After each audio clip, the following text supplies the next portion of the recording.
What's up, y'all? So in this video I want to talk about the process of going from a seeker to a sage. And the reason why it's important is because a lot of seekers don't know who they are, and because of this, people who do know who you are will use you because you were born to be curious. You were born to be a seeker. But what I find is that it's not meant for us to be a seeker forever. Eventually we grow into becoming a sage. It's like a caterpillar becoming a butterfly. Now, I'm particularly talking about the seeker that has the life path 7. After doing like a broad review of natal chart readings and life path numbers, I know that a lot of people have everything within, a little bit of everything. Everybody has a little bit of everything within them. But some of us have certain qualities that are a little bit stronger than others. And in the process of understanding myself, I'm starting to understand other people who were born like this. So life path 7, and it's crazy because my life path number corresponds a lot with my natal chart. So what I'm finding out is that the creator, whatever the force is that created this universe, likes balance. And so to bring balance, it creates different types of different things in order to bring balance.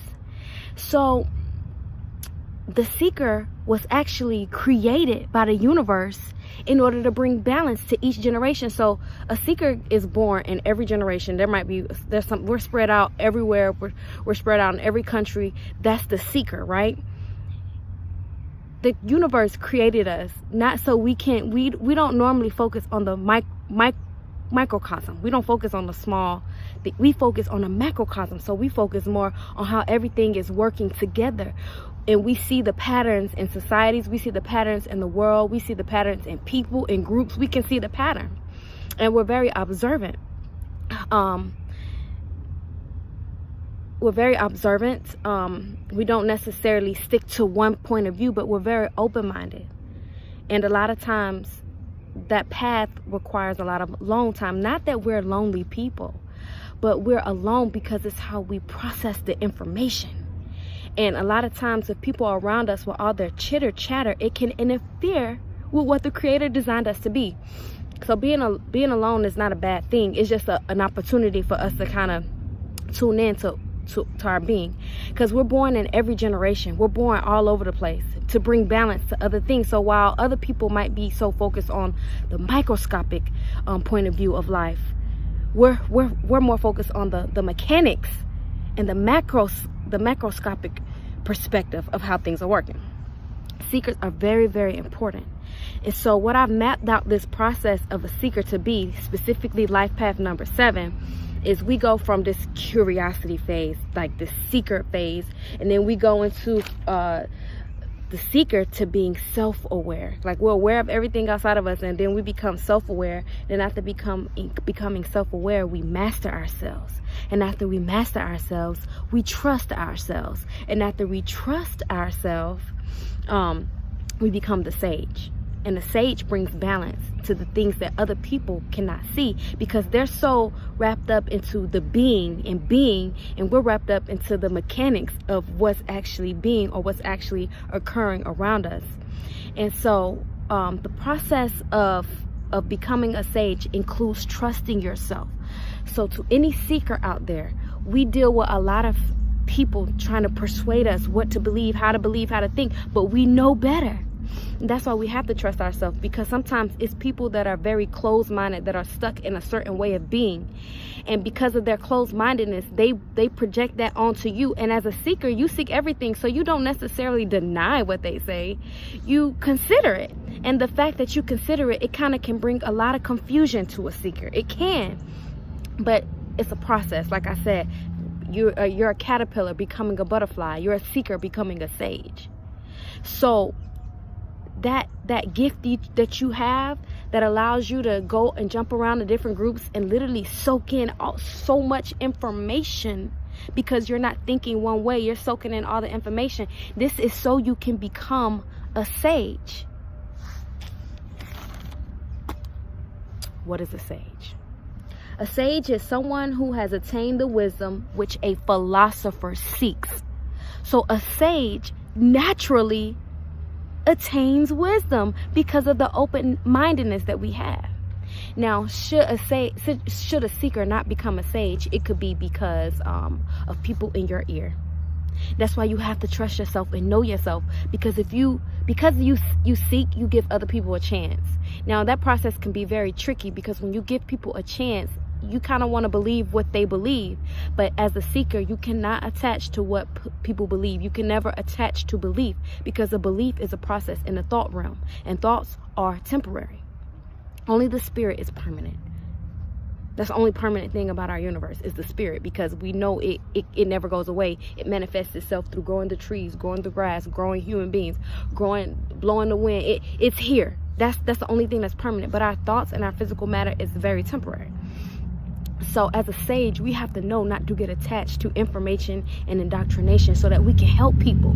We were literally created to help people and to bring balance. The universe has this type of coding where it codes what it needs. So where some people are meant to be very attached to their being, because that brings information and learning from a certain perspective, we have a very broad perspective. And if we don't understand ourselves, then it's going to be a lot of conflict in our life, because then we can get depressed, because it's like, holy shit, nobody understands me. Nobody can see this broad perspective. Nobody can see the truth, because a seeker is miles and miles ahead, closer to the truth than any other being, to me. Well, I don't know about other beings for sure, but I know for a fact, seekers, we're very close to the truth. Eventually, we should be with accumulating so much knowledge, so much philosophy, so many things like that. We should be getting very, very close to the truth throughout our lives. So, because we consider what other people say, we kind of deny our truth a little bit. We'll be like, okay, when we know better. We know better. As a seeker, we know a lot of information. We know not to get attached to information, because that's another way for people to use us, because they see, oh, she curious. And all they do is keep performing tricks in front of you, so you can keep seeking, thinking that is the answer, because the seeker is probably seeking the essence of the universe. And what I learned about being a seeker, I'm a seeker to the T. I'm a life path 7 to the T. What I learned as a seeker is that I was seeking the essence of the universe. And what I found was that the essence of the universe cannot be sought. It has to be experienced. It's encoded in experience. And so to really understand who and what you are, you have to experience yourself, especially under pressure, because pressure makes diamonds. It's a journey.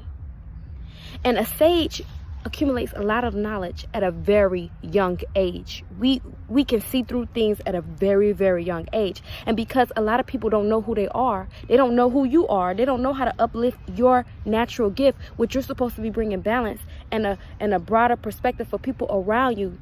So when all the sages wake up and step into what the Creator created us to be, the world will change, because we will be able to see the broad perspective of the truth. There will be no more imbalance in masculine and feminine roles. There will be no more imbalance in things like that, because the sage will become what it's supposed to be. The sage is produced in every generation to help bring balance to that generation. So when the world is going crazy, it's because the sages don't know who they are. They all fucking sleep too. They sleeping with the rest of the sleepers. The sages got to wake up. The life path number 7's got to wake up. And you know who you are if you hear this, because we're the type of people that we literally research our fucking brains apart. We know too damn much. And so with that overload, we have to become transparent, because see, it's so much light in us and so much knowledge and insight, and we hold it in and don't know what the fuck to do with it. But what we're supposed to do is let it out. As a sage, you should be sharing what you know. You should be sharing from your broad perspective, because this is the process of allowing light to flow through you. A sage, a seeker, is to become just like a glass. What does a glass do? It gives a clear perspective of light to flow through. So the process of becoming a sage from a seeker is knowing yourself. Because once you know who you are, and once you wake up, you master yourself. And when you master yourself, you can trust yourself. And it's no longer people telling you who to be, because you're already coded to be a certain way. then you will start to be more useful. You won't be anxious or depressed, because you'll be being who the Creator told you you're supposed to be. It's already encoded in you. It's a way about the universe bringing balance. So seekers are supposed to be, at some point, you seek, become self-aware, master the self, trust the self, and you become the sage. And this is how we help humanity.